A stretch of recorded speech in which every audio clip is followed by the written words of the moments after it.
Hi everybody, I'm Rebecca and welcome back to another one of my Prairie Gal videos. Today we're somewhere special. Today we're at Beyer Stadium, the original home of where the Rockford Peaches played baseball. So we're going to take you around and do a little tour of the original field. So let's get going. So this first area is where the original gatehouse was, the ticket office. And this is the one piece that is absolutely original to the field when the Peaches played here. We'll take a walk around it. I'm sure they didn't have these electric riding scooters. It's interesting how they just leave them here. So in 1943, when the Rockford Peaches were playing here, the fans would come walking down these streets from the neighborhoods, and they would walk up to this original gatehouse, get their tickets right here.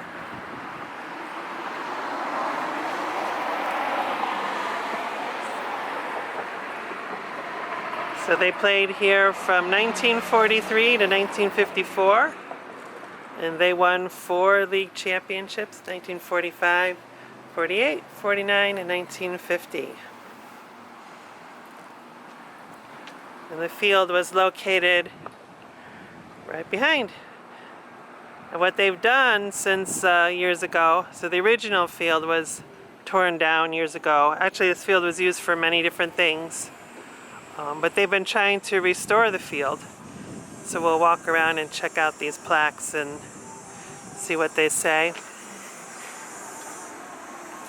So we'll go through the original gatehouse.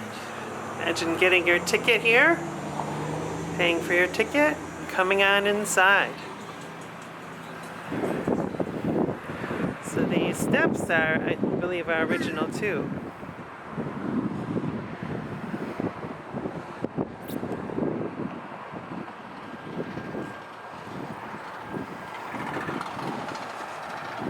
Another view of the ticket office, ticket gate. See what this plaque here says. Beyer Field, Rockford's Field of Dreams, the center of athletic and social events for nearly 70 years, and home of the Rockford Peaches from 1943 to 1954. The flags and the plaque are a gift from Mr. and Mrs. Tom Mott, in honor of 3 generations who played and enjoyed Beyer Stadium. And it was rededicated June 5th, 2010.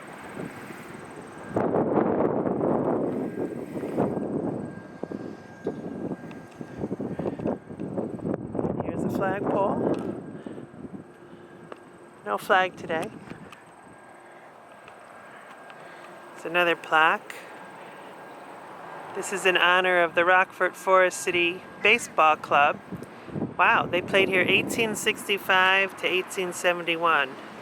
Established in 1865, the Forest City Club of Rockford, Illinois was known for defeating clubs from larger cities, producing several stars, and making a successful transition from amateurism to professionalism. In 1867, Rockford put itself on the baseball map with the 29-23 victory over the famous Nationals of Washington.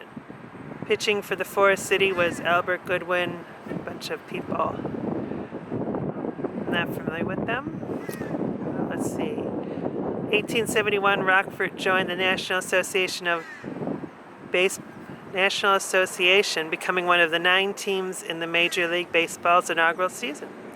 The team played at agricultural fairgrounds, but dropped out after 1 year as an indirect result of the Great Chicago Fire. Hiram Waldom assembled the team, and Scott Hastings served as captain. Leading hitter was Adrian Cap Anson. Both Anson and Spalding are members of the National Baseball Hall of Fame. Wow, that's pretty cool. They've been playing ball here since the Civil War, 1865.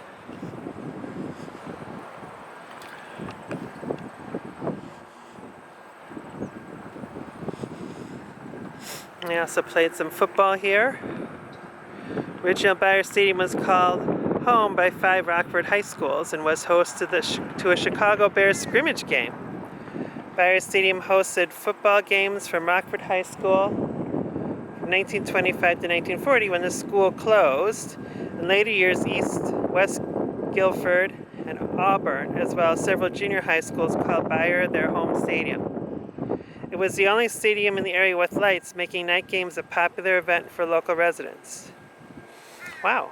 By 1965, the stadium was hosting more than 40 games during the fall football season, testing the field. Can't really read that is. Testing the field to shreds by mid-season. Despite poor conditions, an average 5,000 football fans would attend the games here. August 23, 1942, at Beyers, the Chicago Bears, coached by George Halas at the time, played a scrimmage game against the Camp Grant football team, defeating them 32-6. The Bears went on to 11-0 regular season record and were defeated by the Washington Redskins in the championship game.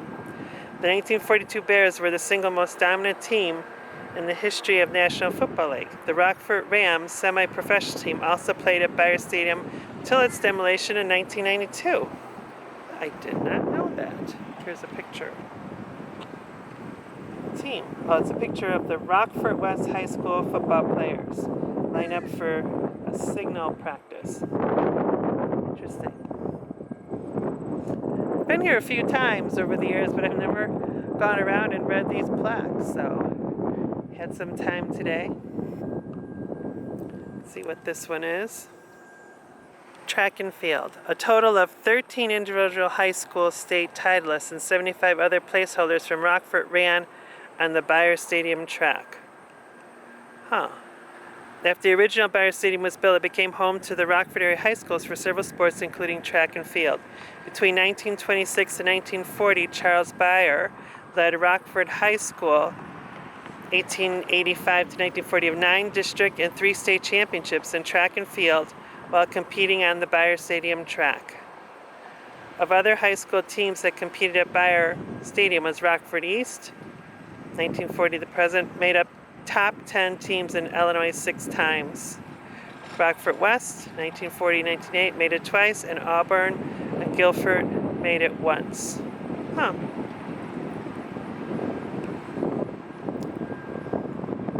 Go.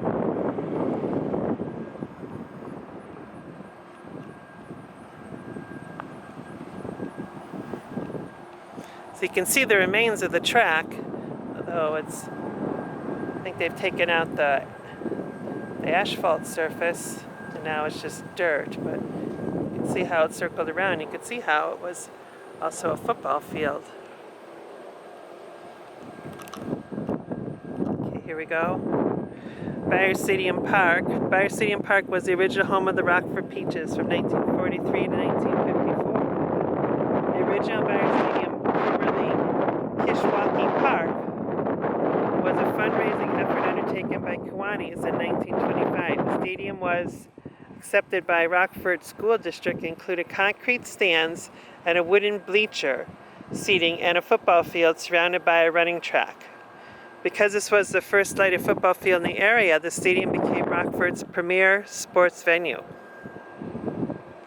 The stadium's namesake is Charles A. Beyer, Rockford's high school coach for football, track, and basketball, and was named for him in 1948.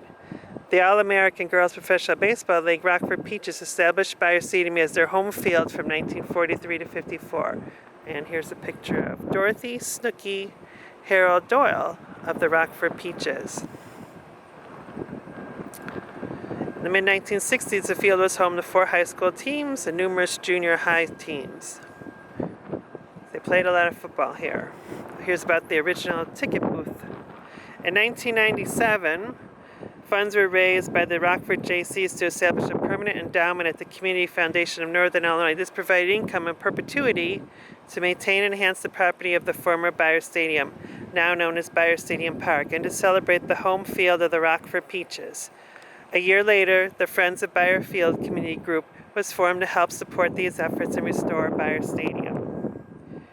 2004, the City of Rockford Aldermen approved historic landmark designation for Beyer Stadium Park. Soon after, the Beyer Park District Board approved a new site plan for its redevelopment based on input from the Friends Group.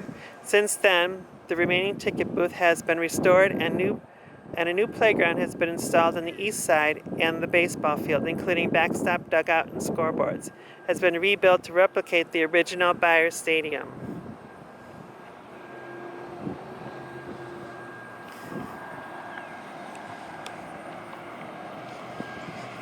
Welcome to the Peach Orchard. Let's see what this says. The Rockford Peaches were the most successful in the history of the All-American Professional Girls Baseball League, winning 4 championship titles. In 1943, World War II enlistments thinned the ranks of the professional baseball. In an effort to keep the interest of fans, Philip K. Wrigley, owner of the Chicago Cubs, organized the All-American Girls Professional Baseball League, the first professionally organized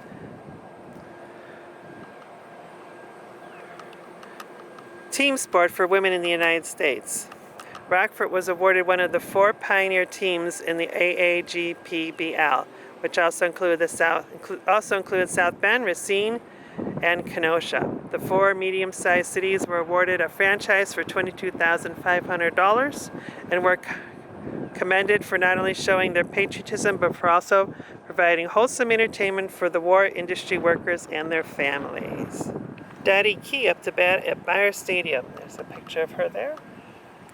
The Rockford Peaches started playing games at Beyer Stadium in the spring of 1943. By the end of the league in 1954, the stadium averaged more than 80,000 fans in attendance each year.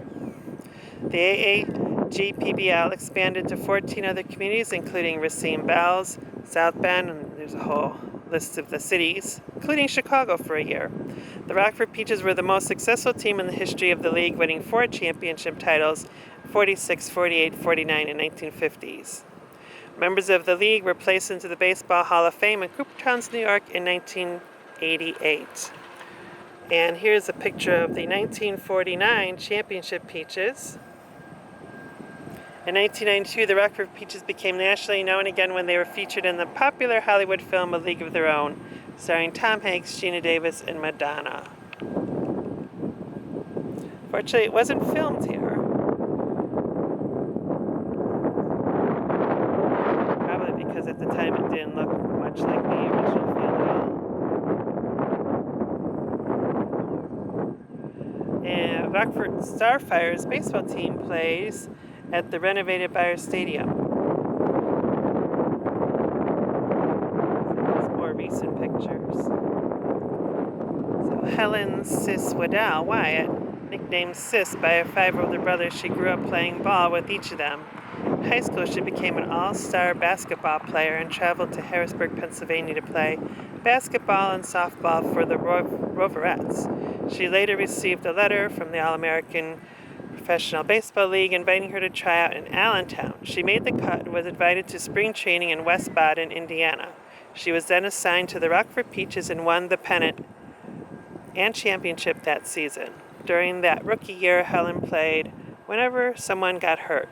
The following season, the second baseman retired and she took over the position with about a month left in the season. She was loaned to Grand Rapids, Michigan. Here's her stats here.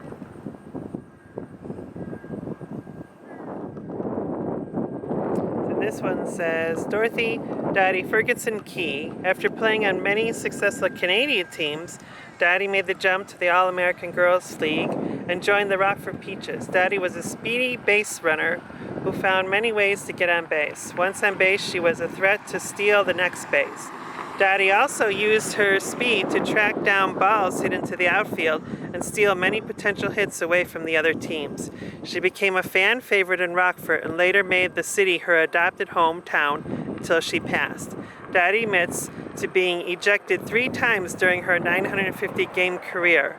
Once, after sliding into home and being called out, she argued and left a clay dirt handprint on the umpire's jacket. When the crowd roared at the sight of the huge handprint on the umpire's back, he was ousted from the game and fined. Many times when Dottie stood at the plate, she would lean her shoulders into close pitches. Next thing you know, you were on first base, Daddy would say.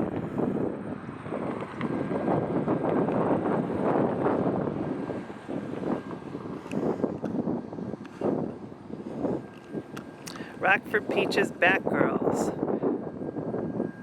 Most girls dreamed of being a Batgirl for the Rockford Peaches. They hoped that someday they too would be a player. My dream was to be a great first baseman like Dottie Kamachuk, or an outfield like Dottie Key. It was a wonderful and exciting experience as a Batgirl to be on the field with the other players and to be a small part of baseball history. That was Charlene Hawes O'Brien. And here she is. She's the third one from the left. So first one is Dawn Peters, Marilyn Peters, and Charlene Hawes there at the end.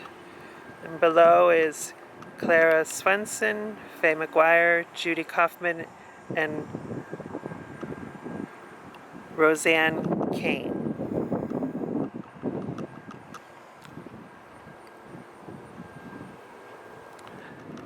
Louise Lou Erickson Sawyer. In June 1948, she tried out for a girls' team. She pitched for the Blue Island Stars in a minor league game, winning 24-2 and allowed only 4 hits. She batted 5 times and got on base 4 times. Hailing from Arcadia, Wisconsin, this was the first game she pitched in her life in her quest to make the All-American Girls Professional Baseball League. A year later, in July 1949, Lou threw a 16-inning ball game to win 3-2 against the Fort Wayne Daisies, as she led the league in wins with a record of 11-3.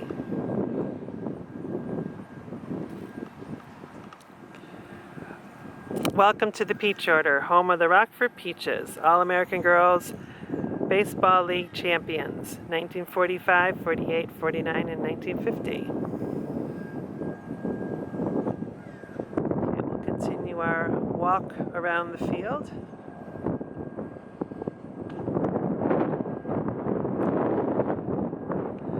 So I do know the fencing and the dugouts here that they've built are a recent restoration of the field. However, I think it goes back to before the Peaches played here.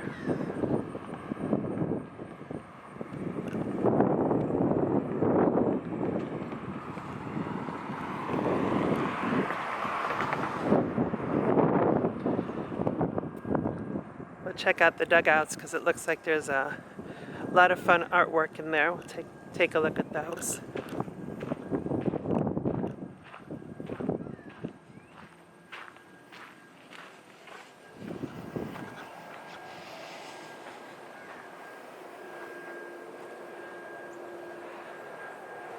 Okay, they have a mural on the wall.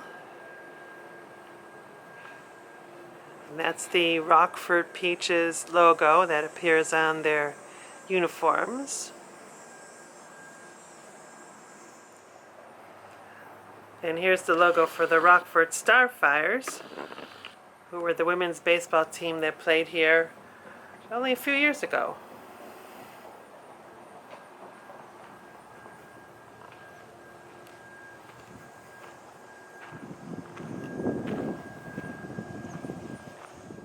So here we go. We'll walk out to home plate as if we're coming up to bat.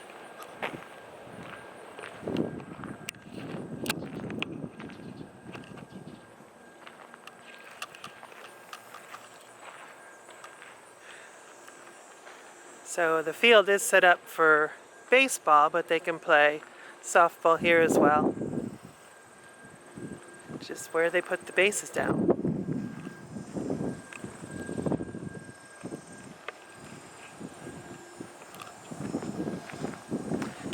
And this is the other dugout.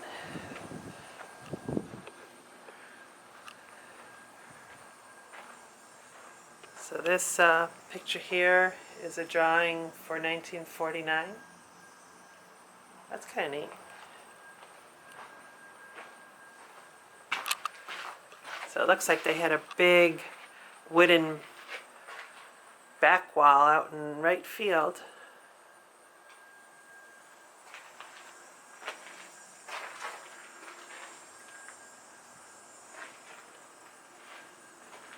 (1947).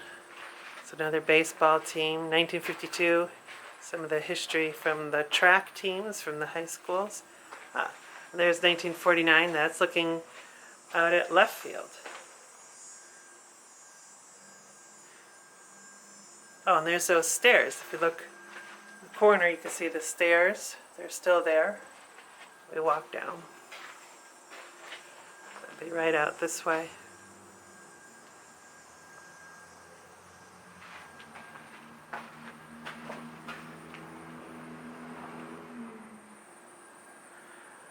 Okay, we'll take a walk down the first base line.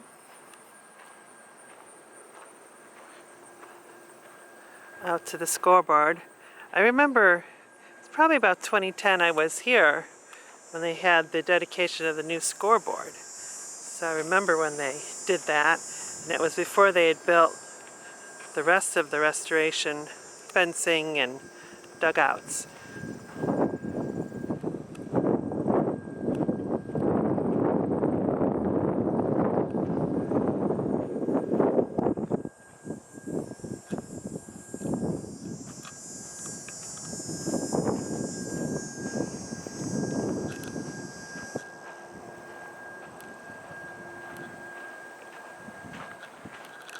So old-fashioned scoreboard, and they used chalk.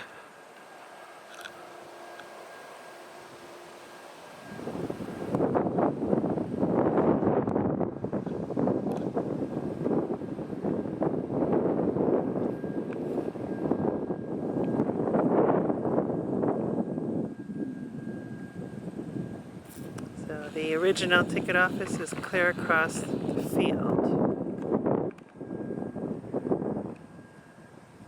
We're standing at the scoreboard.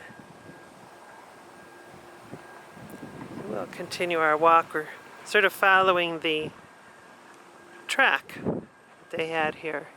Here's the right field foul ball pole.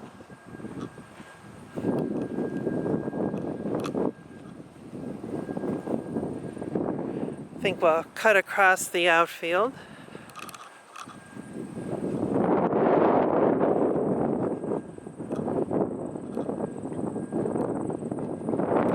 Start working our way back to the ticket office gatehouse.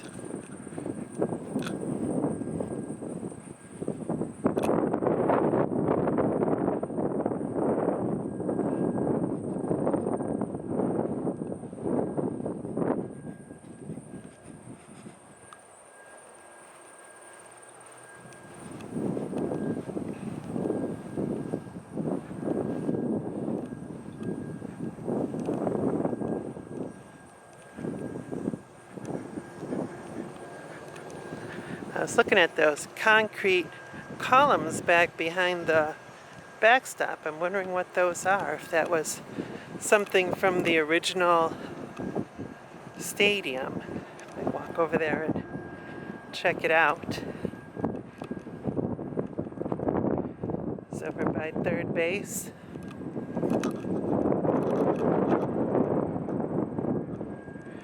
Not sure how the location of the restored field, if it's exactly in the same spot, that I don't know. Might have been slid down a little bit.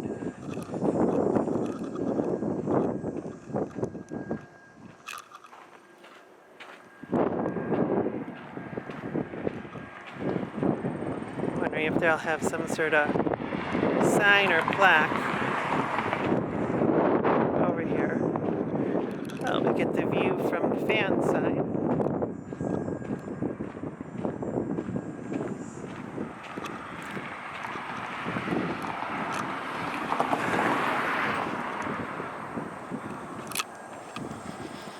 Not sure what it is. Certainly they were large supports for something here. I'm wondering if it wasn't from the original field. which is why maybe they left it here.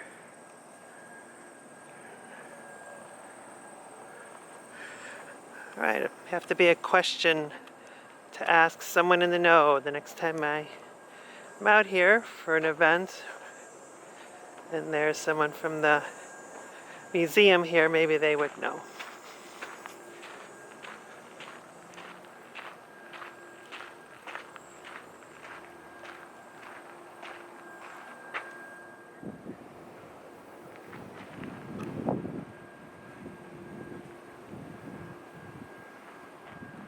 Well, that's going to do it for today. I hope you enjoyed our tour of Beyer Stadium, where the Rockford Peaches played from 1943 to 1954.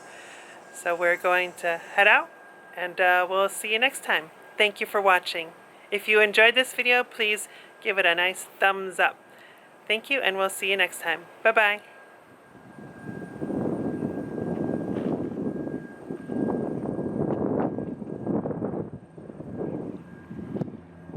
Okay, heading on out.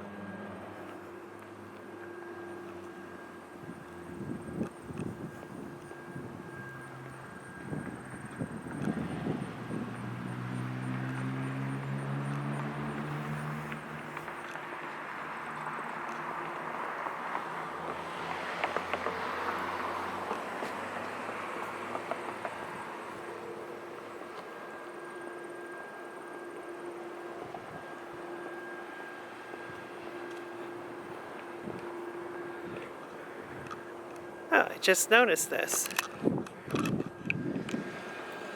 So on the back side of this monument we looked at earlier, they have the names of all the teams and all the years they played from 1943 to 1954.